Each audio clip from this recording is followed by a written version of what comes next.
Kathy and Rick's Camping Adventures. So this is our ePro 20 FBS. This is the emergency exit window, which is great. It closes, it opens up wide enough to let plenty of fresh air come in. But these other windows only opened 3 inches and it just wasn't acceptable. So we went to our brother-in-law's backyard shop up in northern Michigan. He has quite a well-stocked shop, and made some modifications to get these windows to now open 8 inches. So we took some steel stock, stainless steel, and pop riveted into the existing pieces, and now it opens farther. We tried heavier stock and we tried to make them wider, but this grade of steel worked the best, and this length worked the best. You can't go much wider because the track just isn't long enough to close, but it's so much nicer now.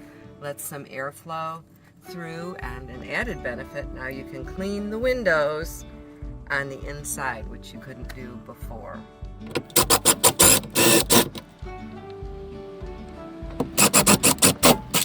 Bingo bango. Yep, so once we took the rivets out, drilled the rivets off, my brother-in-law Joe is going to go outside and slide that right off the track. You put some lithium grease in there, right? Sure. Added about 6 inches.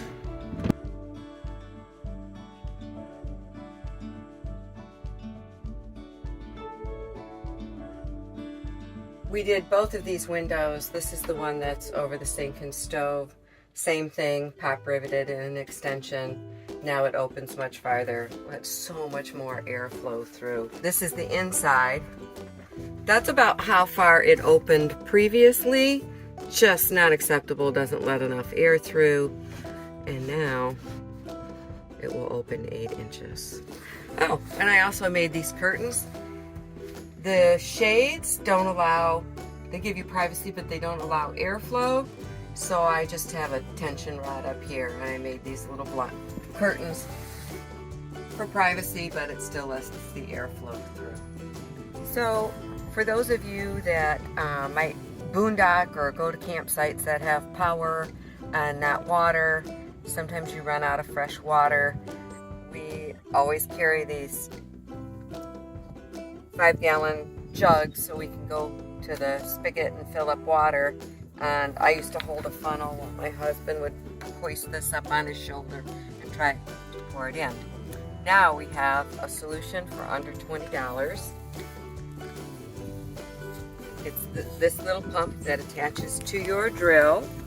You make sure the hose is down in the water and pull the trigger. And it pumps the water into your tank. Easy peasy. And you can get that self-priming pump at any hardware store for about $15. So this window, this small window by the side of the bed, only opened 2 inches, which was really unacceptable.